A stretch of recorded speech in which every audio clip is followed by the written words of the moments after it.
Greetings. For sale we have a CT-F650 Vintage Pioneer. It does need a belt. I did temporarily replace it with a rubber band just to kind of show you what shape it's in. Let's go ahead and play it.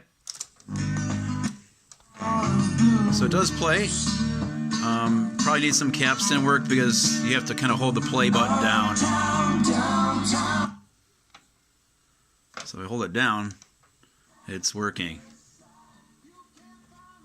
Actually, it sounds pretty good.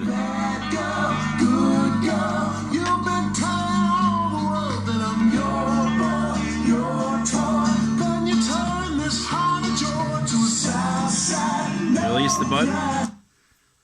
So obviously it needs some capstan and the belt needs to be replaced too. Otherwise it looks like it's in pretty good shape.